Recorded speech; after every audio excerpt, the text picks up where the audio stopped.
Good afternoon. Thank you for coming, and just to invite you, or should I say, welcome to the IISS. My name is Dr. Andrew Chi. I'll be chairing the event today. I also am a fellow here at the at the Institute, and I also am editor of the Armed Conflict Database. It's my pleasure, obviously, to welcome you to the 7th installment of our conflict briefings. Today we'll be focusing on the conflict in Nigeria, but also reflecting on some of the recent updates when it comes to the election results as well. I'm obviously delighted to have two highly esteemed and established researchers next to me. On my far left, we have Dr. Liz Pearson, who is our analyst on the Lake Chad Basin. She's also a senior lecturer at Swansea University and works also in the Centre for Cyber Research. Dr. Pearson specialises in gender and counter-terrorism and also maintains a database on female suicide bombing in West Africa. Next to Liz, we have our senior fellow, Virginia Kamoli, who also leads and heads our Conflict, Security and Development Programme here at IISS. She also is author of this amazing book on Boko Haram as well, and also looks at conflict trends and patterns in sub-Saharan Africa as well. So this obviously event is going to be on the record, and it's been live streamed across the globe. If those of you who are using Twitter and other sort of social media platforms, please feel free to use the hashtag, which is somewhere on the screen, up top right hand corner. Can I also ask if you have mobile phones which are on, or if you can just put them off, switch them off, or put them on silent mode. And without further ado, we'll jump straight into this. And so I guess my first question is, given the recent outcome of the elections, Virginia, what does this mean for security in Nigeria? Yeah, thank you, Andrew. Hello, everyone. Let me just take a step back. So, where are we now? So, President Buhari has been re-elected.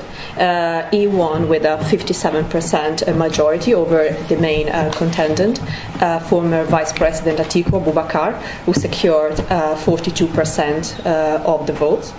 The election campaign itself has been highly contentious, and we've seen a number of violent incidents across the country. We have seen allegations of election rigging. We've seen polling stations being attacked. Also, some employees of the National Election Commission coming also under attack.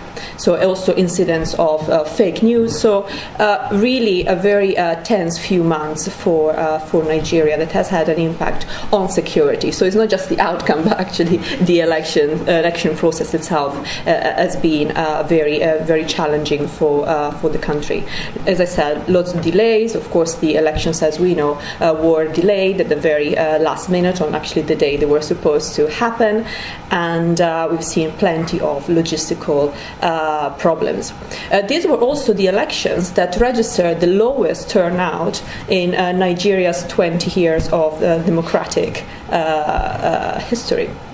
Only 35% of the electorates turn out to the polling stations, down from 44 in 2015, the previous election. So that in itself is a very interesting thing to highlight, and you really wonder why this has happened. Certainly the fact that the elections were delayed had an impact on this, because people had to travel long distances to go back to their states of origin and then to vote, and then 5 hours before the polls opened, they were told this is not happening for another week. So some people basically gave up and went back to their states of origin, so that had an impact. Also, I think there is also some people were a bit disenfranchised with the old political system, with the candidates. Atiku Abubakar someone who has had a history of corruption allegations, and President Buhari, although his record over the past 4 years hasn't been great, is still seen as someone who is campaigning for cleaning up the administration and getting rid of corruption. So that is something that people appreciate and value, although his failures over the past few years have also perhaps discouraged people from voting for him and going to the polling stations. And of course, we also know that there are allegations that the election had been rigged, and in fact, the contender Atiku Abubakar has said he will contest the election results. And in fact, there are lots of things that raise. If we look at the statistics and how many people have turned out to vote, you do wonder what really was happening. So in terms of broader security implications, I would say one thing that we need to watch going forward is the situation in the Niger Delta. The tensions over there used to be the conflict level for our definition of conflict in the armed conflict database.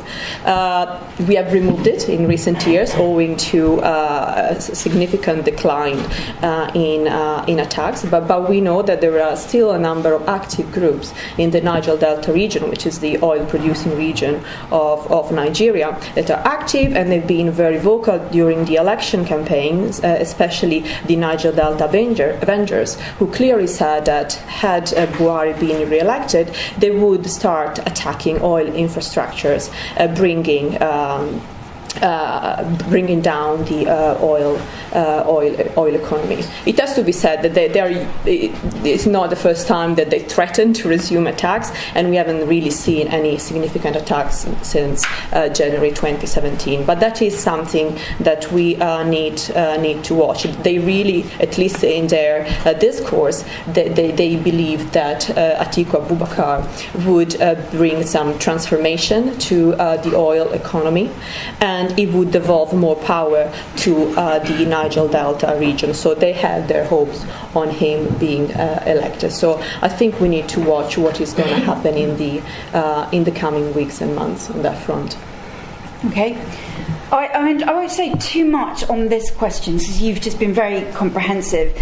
But in terms of the two main candidates and the Northeast, if you sort of cast your mind back, for those who were watching the election in 2015, when we'd had high levels of violence by Boko Haram, their colloquial name, not their real name, back at that time, when Buhari came in and pushed out Good Luck Jonathan, it was something of a shock to people who'd been watching to see just how effective he was in those kind of early months in clearing territories and really acting to stop Boko Haram holding towns. And there was a huge operation, clearance operations.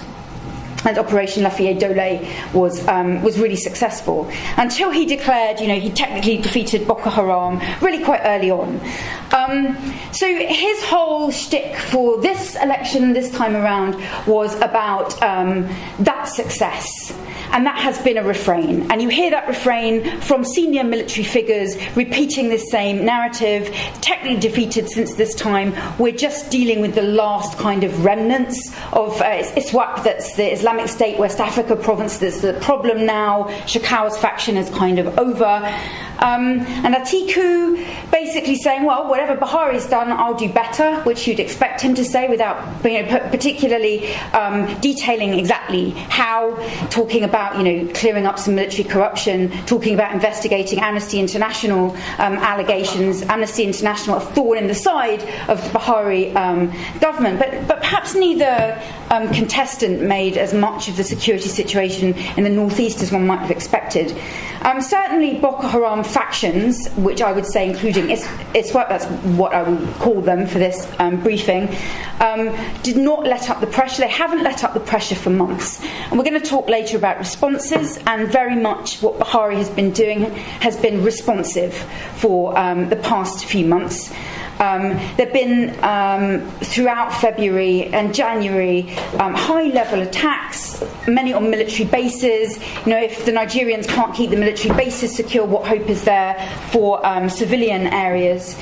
As Virginia mentioned, the issue of vote buying.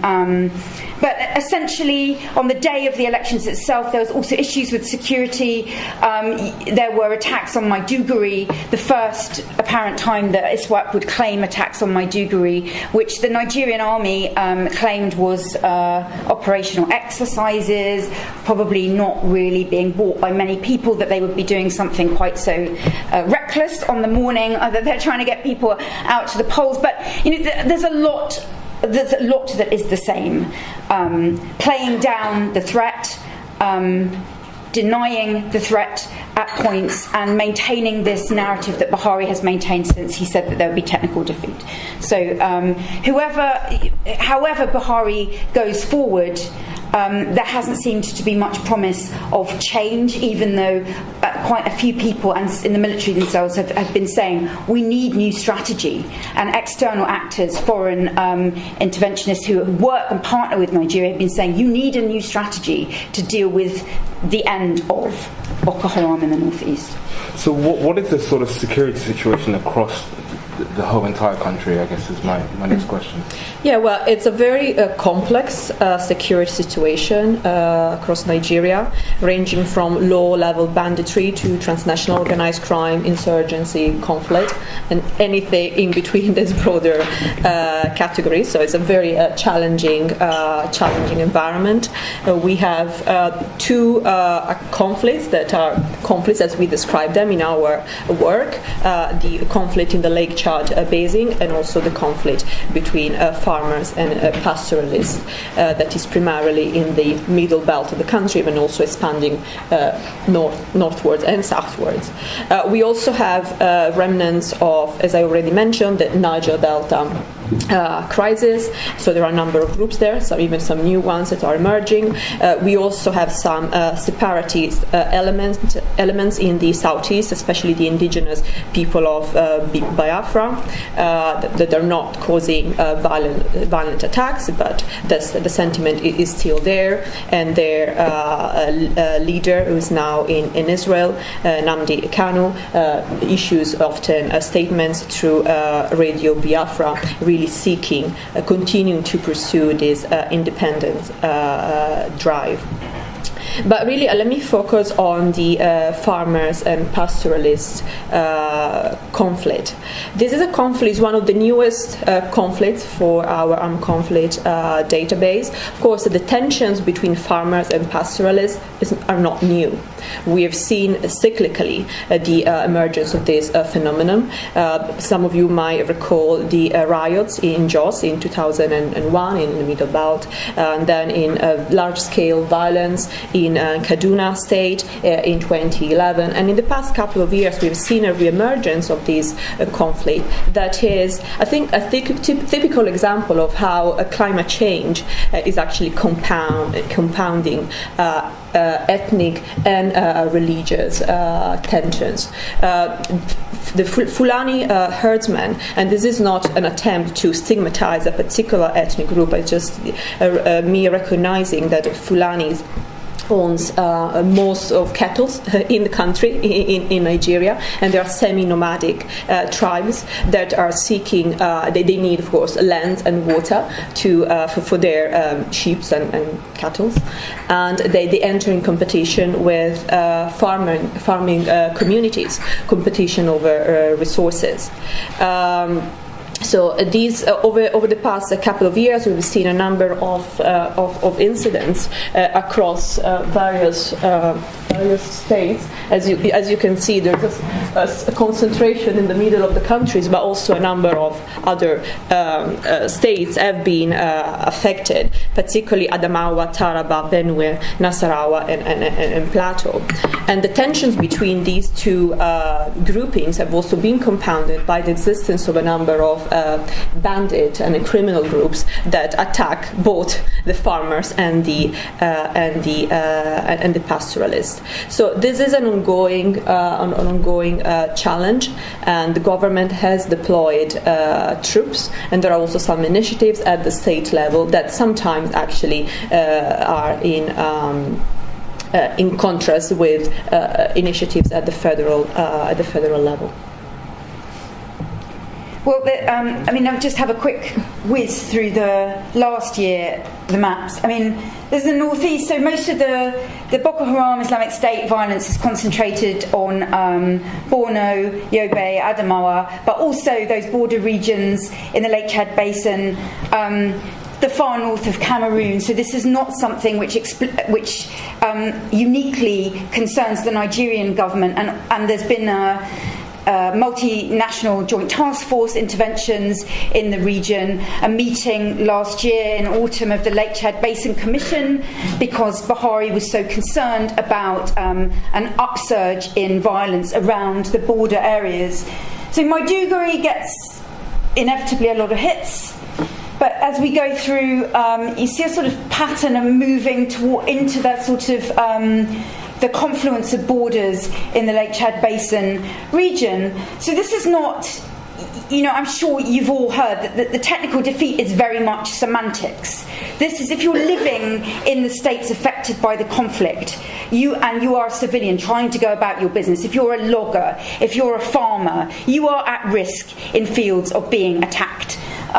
Maiduguri is somewhat more secure. At the peak of violence, when there were female suicide bomb attacks on markets, we don't have that kind of weekly type of attack at the moment, but the attacks are ongoing. If you look at United Nations maps, which we don't have here, but I would advise you to look afterwards, large regions of the northeast are deemed inaccessible. They require a military convoy to get across, and it doesn't matter if you have a military convoy, you are not necessarily safe from attack. Bases are hit all the time. Soldiers sometimes run away. Soldiers have refused to be deployed in the northeast. The police deployed to the northeast, a new development, have gone absent without leave. People are afraid. And I think with some good reason, even as the insecurity is improved year on year. So we're certainly not. This is an important challenge for Buhari to solve, and one hopes that he doesn't regard his re-election with some complacency and as a reward for good behaviour in the northeast, because there is a huge margin for improvement in what's happening there, and that will require not just Nigerian forces but the intervention of, and we've seen recently 500 Chadian troops, for instance, assisting the Nigerians before the election. That kind of level of involvement from Chad, from Niger, from Cameroon will need to be ongoing in order to deal with the ISIS forces, ISWAP forces, which are more numerous than Shekau's, but with both sections there. Just quickly, could you touch on a little bit about the actual actors involved in that area? Yeah, so I mean, most people will be aware that Shekau was the leader in 2014, 2015, and pledged a buyer to Islamic State. It's debatable what the actual material advantage was of that, how much of a branding exercise it was, how much actual assistance, direction, weaponry, fighters he was getting after that pledge. But whatever that meant, Shekau, and for reasons of personality and power and infighting and non-adherence to Islamic law, as many other people around Shekau saw it, he was deposed as the wali of that faction in 2016 in the summer, something which he did not take well. So at the moment, Boko Haram is a loose movement of actors. It's not a fixed, tight, neat, organised group as Islamic State in Iraq and Syria has functioned. It's not that. And alliances and dynamics change and shift. So we might talk about two factions, and it's meaningful to do that because Shekau is clearly leading one group of actors, and Abu Musab al-Banawi is leading another group of actors who have been actually recently quite consistently using Islamic State communications channels to propagandize, to claim attacks, and to really align themselves quite firmly with that brand. But and when these attacks are reported, quite often any attack which is on civilians is reported as, oh, that must be Shekau, because ISWAP is much more disciplined, it's much more about attacking military bases, it's more gentlemanly, one might say. There's this sense of, as it's reported, going into communities saying, we're going to attack, so civilians, you might want to leave so we don't have to harm you. I would be a little sceptical of that clear division. Firstly, the actors themselves are not completely divided. There are shifting allegiances. Secondly, Shekau was always involved in multiple targets of attacks on prisons, on banks, on military bases, on checkpoints, on civilians. Islamic State West Africa Province are not some gentlemen of the road. They attack civilians. They with absolute brutality. They have targeted humanitarian actors and anybody who has had the misfortune of seeing the videos of their execution of female workers for the International Red Cross will have no doubt about their willingness to go beyond what is Islamically justifiable in pursuing their goals. But broadly speaking, it does make sense to talk about those two factions and the degree to which other factions and outside actors, whether that is in North Africa, in the Sahel, or in is what is left of Islamic State, Daesh in Syria and Iraq, is something which is debated all the time amongst people who are watching this area, and particularly the video communications and propaganda, as well as what's happening on the ground. I wonder if you can just quickly just touch on, or both of you could quickly touch on, one of you, on the sort of situation that we're hearing of recent, which is to do with the civilians fleeing to Cameroon borders. What sort of happened there? What can anyone just quickly update us on what's taking place? Sure. So there's been you might remember the Christmas attacks. So Islamic State West Africa Province has orchestrated, coordinated each month, really, for the past few months, series of high fatality, often the numbers completely contested by the Nigerians, but to a high degree, high fatality attacks on military bases, but also involving civilians in towns including Metele, Ran, Baga, and each time there is an attack which lasts days and involves military pushback, civilians are forced out of those areas in fear of their lives. A number of humanitarian organisations, including the United Nations, have counted in the past few months thousands of refugees fleeing, to add to the many thousands already displaced, both internally and in camps in Nigeria and across the borders. And there is an obligation to accept refugees fleeing from violence. And Cameroon, I think the figure was 9,000 people had been trying to enter Cameroon to escape violence and were turned back, which had been criticised at the international level. It is against international obligations to do that. Already humanitarian provisions in the northeast of Nigeria are under immense strain, and they are also in Cameroon, in Chad, in Niger, all the places where displaced people are trying to live. But it has caused stress and strain on existing resources, and essentially it is a response to what is clearly a situation of fear for those people trying to live an ordinary life in the northeast of Nigeria.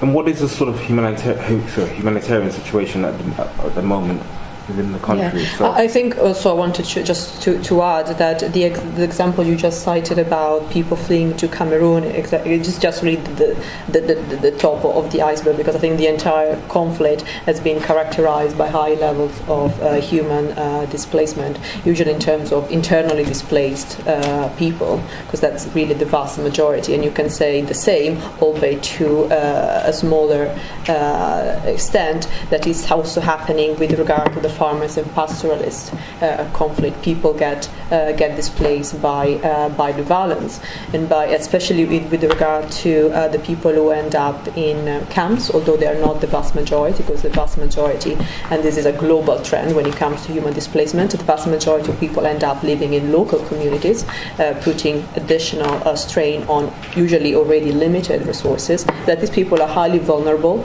to hunger and lack of medical care often, but also vulnerable to further violence. I mean, Boko Haram has been known for attacking IDP camps and refugee camps. Some young people have been falling prey to human traffickers. There is a serious problem with malnutrition. And I'm talking here primarily about the displaced people from the Lake Chad Basin conflict, and this is particularly affecting children. Also, another element of this serious humanitarian impact is the disruption in economic activities that, of course, has an impact on people's livelihood. If people cannot trade, they cannot go to markets, if their fields are destroyed, or also schools are destroyed, or kids are not safe to go to school, that has an impact on education and their prospects for a better future. So we do have, in addition to, of course, the loss of life, and also I would say a large number of abductions of men, women, children, you have all these other byproducts of conflict that have a serious impact on people's lives. I think, especially, the real tragedy about the humanitarian crisis, as you say, with terrible malnutrition levels for under fives in the northeast, is that this, to some extent, has been avoidable. It could have been planned for, knowing the direction that the conflict would take. And last year there was quite a push to return internally displaced people to their towns of origin. So the government on the federal level saying, we want people to go back. We need them to go back. It's safe. You don't have to worry. Towns are not held. We need people to be getting on, as you say, with their economic activities, because the survival of it's not just about actual survival. It's about economic survival. It's about prosperity for the future.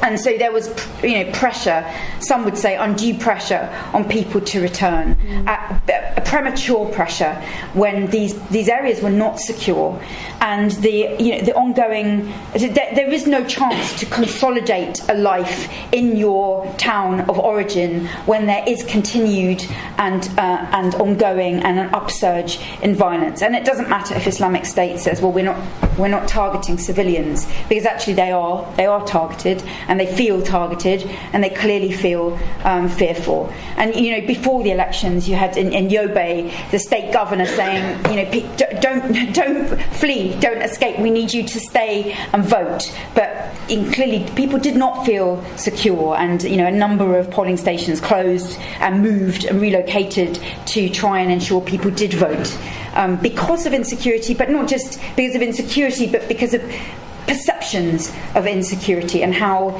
people feel and what their trust is in what both state and federal government is doing to ensure their security. Can I just, move on slightly? And the question is more around the government's response and how effective its response has been. And has it been effective? Has it worked? I guess is the question. Okay, I'll focus on the response to the farmers pastoralist conflict. Well, the response has been, as it is often the case, a militarized one that doesn't really take into account the driver, the socioeconomic and sometimes ethnic, religious drivers that might be behind the conflict. So the Air Force and the Army have been deployed to contain the violence. This has happened at the federal level. There have also been some initiatives at the state level, particularly in terms of new legislations that have been introduced in places such as Benue, Edo and Taraba states. In 2017, these three states passed anti-pastoralist law, or basically it's a ban on open grazing, and especially this has been particularly pioneered by Benue State, that has been enforcing this ban through some livestock guards whose job was really to displace herders, and sometimes they would seize their cattle. And as you can imagine, this would often generate additional tensions because cattle are their livelihood, they represent their wealth, and actually is almost like a currency. Apparently you can buy an AK-47 for the price of 2 bulls, so if anyone is interested. And in addition, by enforcing this legislation quite strongly in Benue State, what we've seen is that, as it is often the case, the displacement of the problem next door. So we've seen some of these herders moving on to Taraba or Nasarawa states, so neighbors to Benue, and we've seen an emergence of tensions there. The government has also, the federal government has announced last year a new initiative. It's called the National Livestock Transformation Plan. It's a 10-year long plan that was launched formally in January this year, and it will cost approximately £190 million, or the equivalent of it, and it will run in a number of states, the most affected ones, and will have multiple components to do with economic investments in those regions, conflict resolution, humanitarian relief, and really to try to bring together different communities. Because originally, before the way that herding is conducted kind of change or transform over time, farmers and pastoralists actually coexisted quite well together, and their ways of life was quite complementary to one another in the past. So I think there is a base for actually promoting greater or easier coexistence between different communities. There are a number of initiatives in place, but one thing that I think we should be watching, for instance, is to do with what is going to happen with state level elections. Because we haven't spoken about that. We've spoken about the federal or presidential elections, but not the state level, which are taking place next Saturday. And in particular, we need to watch what is going to happen in Taraba State, because if the present governor is re-elected, he's going to implement or to enforce this anti-open grazing law. He has already started training some marshals who would be basically replicating what has been happening in Benue State. This is something that the federal government has opposed, but if he wins re-election, he might try to implement that, and we might see similar tensions erupting, similar to the ones that we've seen in Benue State. I mentioned at the beginning that I think one of the problems has been that the response has been too responsive, it's been too reactive. I think I would caveat anything I'd say by saying I would not wish to be one of the soldiers or officers in the Nigerian military. They have a tremendously hard job in difficult situations with at points in the past not the right weapons, no consistency in materials sometimes, or uniforms, no pay, they have worked in absolutely horrendous context to do what they do. So I have every sympathy for them, and but at the same time, there have been problems. So the response has been, I mentioned 2015, a positive military response in reducing levels of violence, in retaking territories, and then ongoing clearance operations. Those clearance operations, thousands and thousands of people rescued from Boko Haram. I would have some cynicism about the rescue of many of those people. There's been just the displacement of many people living in areas of low population, such as Sambisa Forest. There's been a huge Stratcoms campaign around national unity and support for the military, which has at times been of concern, particularly around press freedoms, the arrest of members of the press, pressure on any international organisation such as Amnesty International, also UNICEF, who criticise federal government responses, which has been of concern in the international community. There has been a characterisation by the federal government of the war they're fighting as a global war, but on a local level. So the government will emphasise the fact that they are dealing with a global jihad. So Islamic State West Africa Province is part of ISIS global jihad. They need international to support to deal with this. So they will emphasise the international connections because, maybe there are international connections, but also it is a way of facilitating the involvement of the international community better without addressing many of the local problems which contribute to local recruitment into both Boko Haram and ISIS. There have been contracts with foreign governments.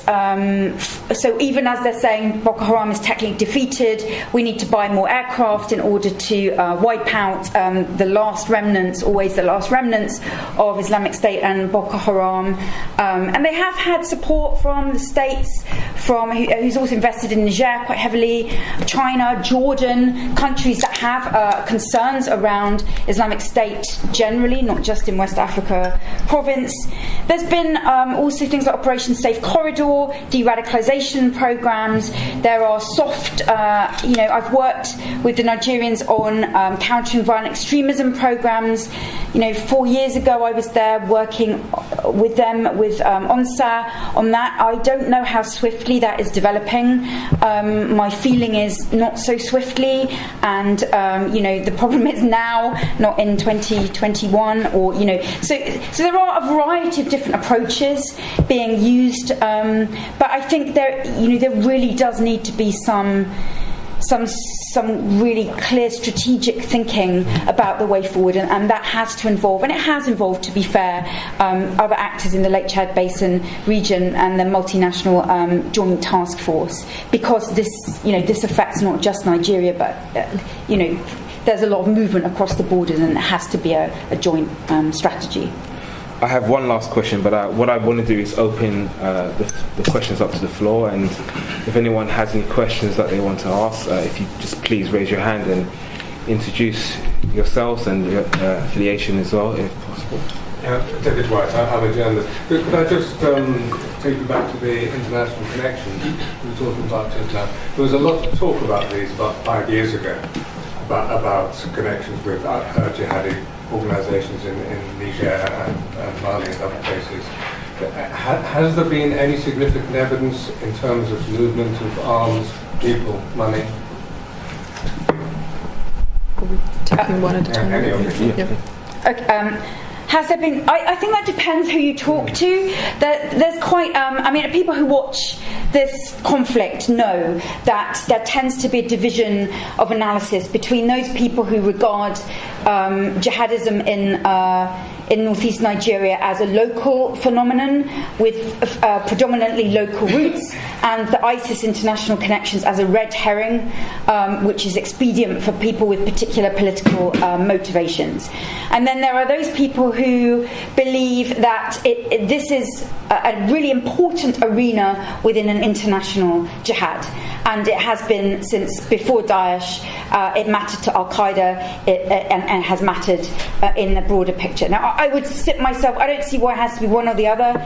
It's clear that there are people who are grassroots soldiers for Boko Haram who have probably never heard of Abuja or Lagos, less still Baghdadi, and there are people at a strategic level, a leadership level, who are interested in leveraging the branding and opportunities that the international dimension of jihad provides. In terms of evidence of, yes, at the fall of Libya, there's been an influx, well established, of weapons and arms from Libya into the Sahel and to northeast Nigeria. Other people will look to communications when, in the wake of Osama bin Laden's communications, suggesting that there was an emphasis on an interest in and training for actors in northeast Nigeria and in the Sahel from a strategic perspective.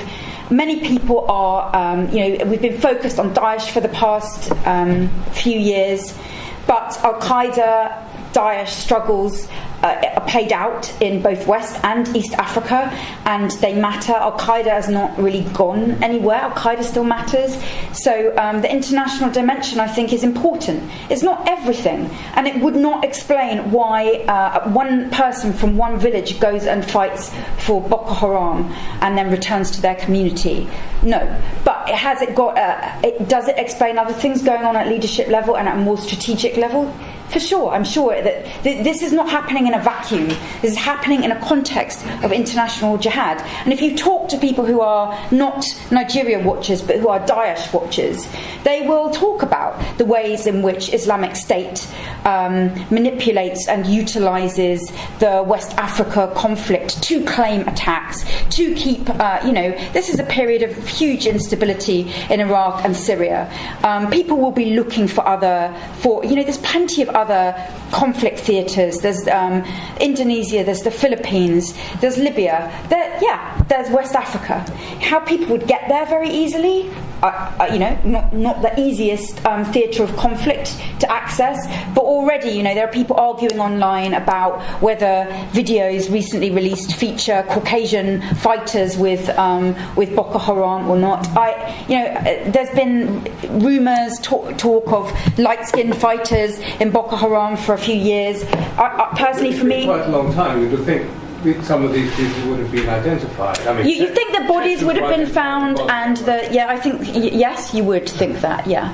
So I don't know. I think it's not. I don't think it's over-egging to be concerned about the international dimension of the conflict there, but at the same time, it would be wrong to think that was everything, that explained what was happening, because clearly there are many regional and local factors which explain many things there. No, gentleman here, we'll go here, and then the gentleman at the back, and then back to you. Yes, my name is Todd Johnson. I look after security and risk for a large multinational across Africa. Why, the fight against Boko Haram has been going on now in some iteration, another 6, 7, 8 years. And there's various theories about why the counterinsurgency campaign has been as relatively ineffectual as it's been. With money being thrown at attack helicopters, counterinsurgency aircraft, et cetera, et cetera. There's a lot of conspiracy theories about generals receiving the war benefits, certain senior officers, et cetera.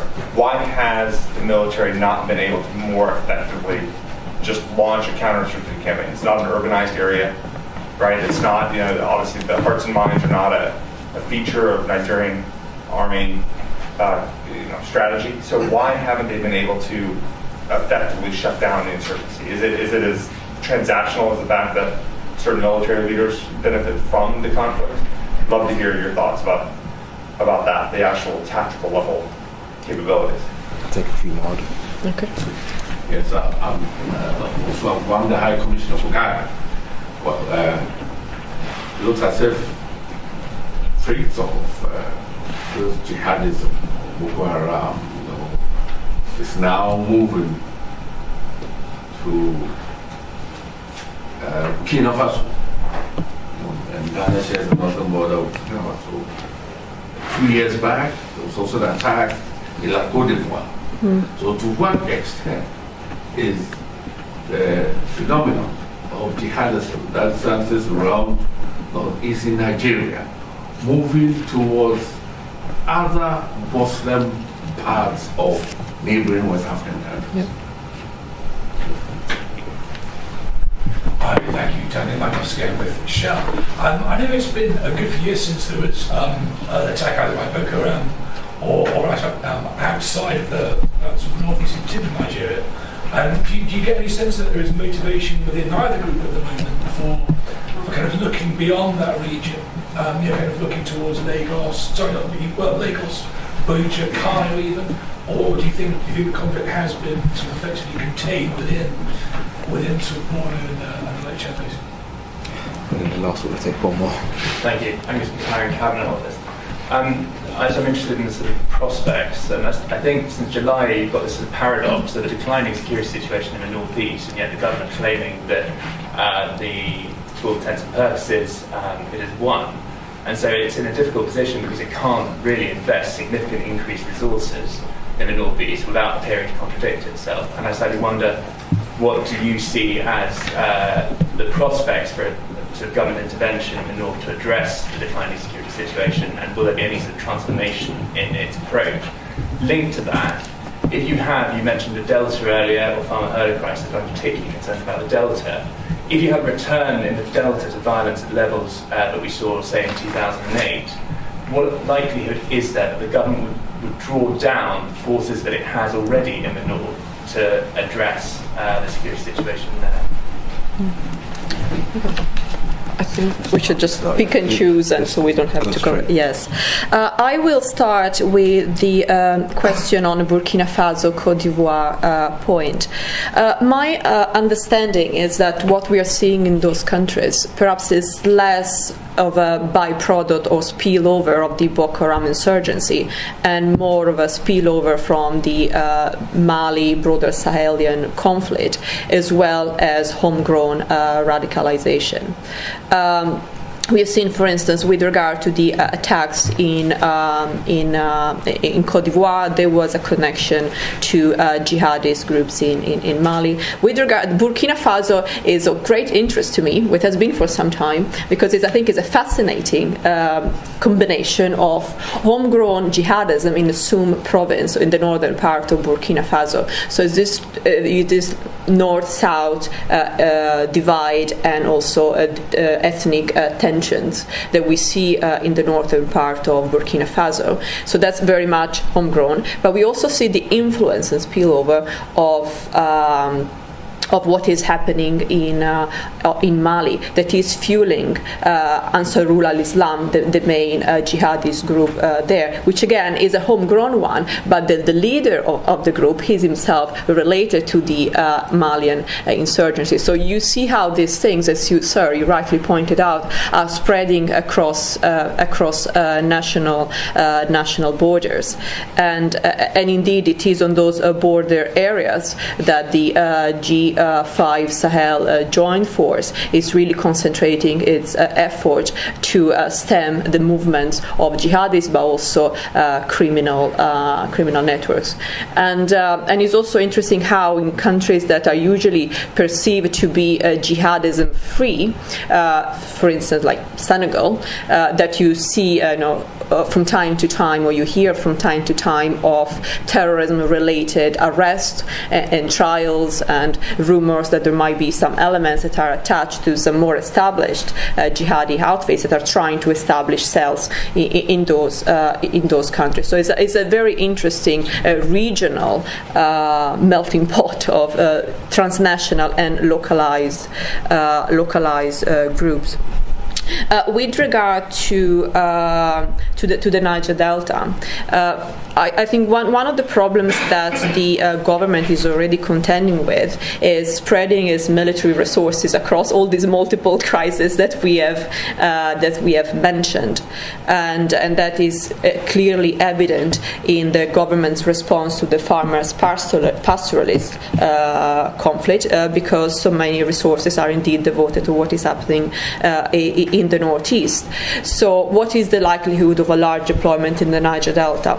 Well, it will be a bit of a stretch, but I think it cannot be ignored because of the economic importance of the region. So it will have to happen. And I think also from a purely political point of view, given that the Niger Delta is a PDP stronghold, it's certainly not an APC or a Buhari supporting region. If it gets neglected from a military perspective by the federal government. That will, I believe, further increase the discontent and resentments of those southern states vis-a-vis the president. So I think it cannot be avoided.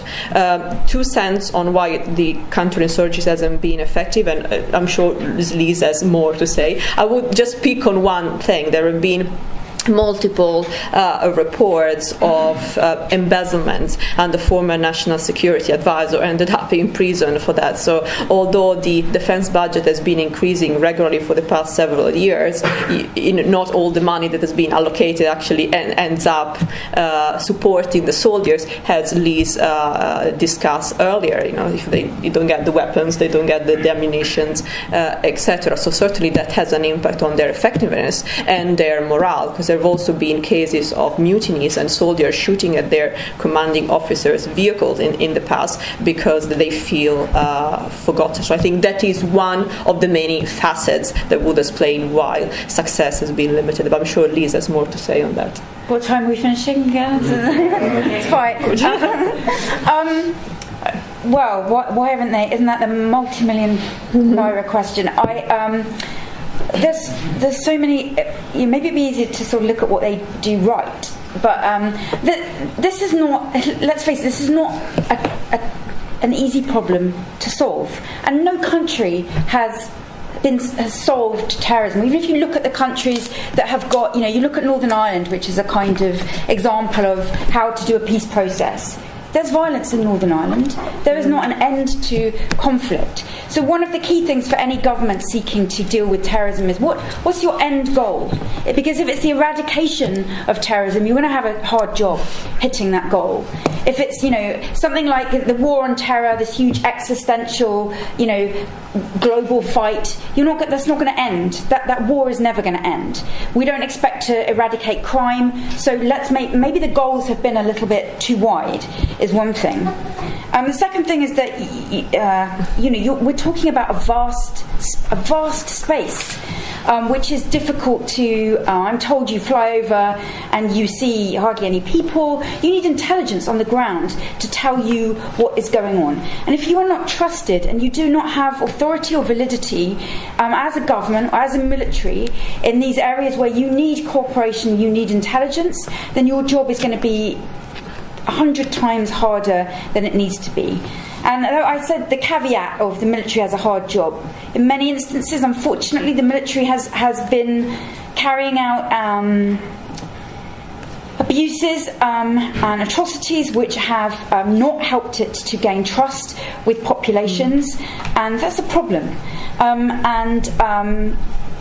It's a difficult situation, but there are lines that shouldn't be crossed, and they have been crossed. And that means that in some cases insurgents have had more moral authority with people on the ground than those actors who would be seeking to combat the jihad. The diversity of the factors. You can't bomb jihadism out of existence. Because many of those people who are involved with Boko Haram, I've often seen it described as people will come into the group, then they will blend back into their communities. People need money for a while, they're paid for, they go back. This is not something that you can't just shoot every jihadist in the northeast of Nigeria. You need a combination of hard and soft approaches. And there hasn't been a huge commitment to the soft approaches because they're really hard and they're also very difficult to measure.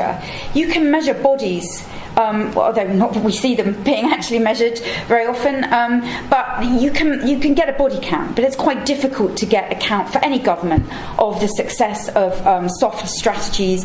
People like Fatima Akilu, former ONSA director, working on the ground as a psychologist, delivering interventions, working with communities. It has been slow, and we're talking about a lot of people, so been working, but Operation Safe Corridor, the de-radicalisation programs, those strategies, again, quite contested because people go back into communities, there's stigma. It's complicated, is one answer, and there hasn't been the investment in dealing with the many different ways in which it is complicated, because it is easier to shoot people, and you can't shoot everybody, basically. Then there have been the multinational alliance aspect of this, I think that is improving, but that needs to have more work. The international community could be, it is supportive. It does train. It does help with interventions. The Nigerians want more. They probably need more. What else? There's many things going on there. Was there another question about the threats to other parts of the country? I mean, we saw threat before the elections. Islamic State threatened Abuja. We've seen attacks in Abuja. We've had an attack in Lagos in the past. It has been more contained. The violence that was stretching across the north and not confined to Yobe, Borno, Adamawa, that has been limited. It has been limited, actually. There have been key arrests are a good thing. You take out a particular bomb maker, you disrupt a network of IEDs. I think looking at the reduction in female suicide attacks, there's probably a variety of reasons for that. One of which is it had caused dissent between factions. It's not popular with local audiences, and but another is probably the arrest or a killing of people who had particular skills. So, and we've seen that has contracted significantly. So those kinds of arrests and of key figures and justice in this. We had trials last year of mass trials of people going through the courts, but for a long time you don't hear what's happened to people. You have it's kind of rough and swift justice that's being meted out, but and the courts can barely cope with processing all these people. The evidence is scant, but there needs to be recourse to the law, because you can't have a military meting out rough justice to people in order to that long term. That won't build Nigeria is a constructed country. It struggles. Many Nigerians say to me, "It's struggled to feel Nigerian." This is we have an allegiance to a particular tribe, we speak a particular language, and that might cross borders. But that. Rule of law is part of establishing a Nigerian identity, and that has been some lack. It's not for none of this. I couldn't go in there and deliver this. This is all hard to do, but these are some of the reasons why there has been difficulty in and again, you shouldn't even look to ending this. There is no country that has got a jihad problem, one might say, that is, and the end of the caliphate, so-called, in Iraq and Syria. Let's not kid ourselves that is cause for celebration or complacency. These things are not, they're not about removing territory, taking down flags. This is about how people feel about Islam to some degree, the type of Islam that they want to live by, as well as many other things going on locally. Any more questions? And then, gentlemen. Okay. Yes. Sorry. Richard Reeve, Oxford Research Group. One of the new dimensions to the conflict in Nigeria's neighbourhood is Cameroon and the Anglophone region, southwest of Cameroon. Do you think that has the potential to impact significantly on Nigeria in the next few years? And what might that impact be? And the gentleman at the back. Yes, myself. Yeah. Okay, thank you. I wanted to touch on what this gentleman said and Miss Pierce. There's been this narrative in the past that there is no negotiation with terrorists. Mm-hmm. And recently, when you looked at Porta, there's been negotiation going on, you understand, with the faction in Afghanistan, trying to see whether there could be. So, now you did mention something about a soft approach and hard approach in battling and tackling the problem in Nigeria. I'm originally Nigerian. Now, why can't they introduce this same approach in trying to see whether a channel could be open for some sort of negotiation with these people? Hence, that there is an opening there. It doesn't have to be, get them looked after them and get them tapped them. There should be some level of, negotiation like this happening in the Middle East? I'll give you both a minute and a half to sort of answer that. Yes, we have to keep the time. Would you want to answer the specific questions? You take Cameroon, or just yeah. Okay. On the negotiation, there clearly have been negotiations around particular circumstances. You know, the Chibok girls' abduction is one that springs to mind. There's been the return of, in two groups of girls. That obviously required some discussion with, and some false starts on discussions with the wrong people. It requires a degree of good faith, a clear sort of understanding of what the terms are. And what, obviously also hugely criticised, because if you're giving vast amounts of money, as has been alleged, to groups, then you are helping them to carry out further abductions in the future, and it's short-term gain for long-term pains. I'm not sure that it's difficult to negotiate with factions who do not agree amongst themselves, that are nebulous, that don't have a really firm organisational structure, where there might always be other actors. It's not an easy movement to negotiate with. So that's something different from other groups where negotiations have worked, where there's been a strong leadership that can really make those decisions. But of course there are negotiations and around various. You can't rule anything out, but you have to be sure that it's not going to make the situation worse. No. On the Cameroon, the Anglophone, the violence in the Anglophone regions, that's actually the newest conflict that we've added in our armed conflict database. It's something that we are monitoring closely, but at the moment it's something that we see as quite contained and not something that is likely to impact Nigeria at this point to a large extent. I have one last question that I want to ask just quickly, and I guess my question is, if you could sum up in 2 bullet points each, what steps the government should take to resolve some of the issues. I thought we were friends. Just 2 bullets. Just what advice, if you had the president in front of you right now, what 2 points would you say that he needed to tackle?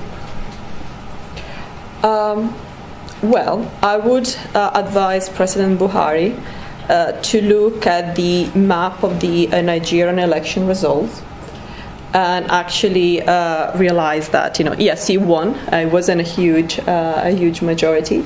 Lots of people didn't actually turn up to vote, and I think a process of national reconciliation is key for the government to function, and for him to gain a stronger support base. Because when he was elected, his election was surrounded by very high expectations and high hopes. And yes, the Boko Haram conflict has been geographically contained, and but so many other things have gone wrong, such as what is happening in with the farmers' pastoralists, the economy. We haven't spoken about the economy. That will require an entire briefing on its own, and extremely high levels of youth unemployment is actually increased. Youth unemployment is actually increased significantly from the time he was elected and today. So those are things that need to be worked on, and that have an impact on security as well. I'd say tell the truth, and get your military to do the same, and don't play politics with people's safety and with people's lives in the northeast. So that brings us to the end of our conflict briefing on Nigeria. I just want to thank Dr. Liz Pearson and Virginia Kamoli for their time, and obviously for giving us some of their expert opinions on what's taking place in Nigeria. Just to say that our colleague Rob will be doing a demonstration of the ACD, which is the Armed Conflict Database, at the end. We also have colleagues Antonio, Francesca, Eleanor, and Nick at the back if you ever want to talk about other wider issues as well in the room. So please feel free to talk to them as well. And just to say thank you for your time, and thank you for coming as well.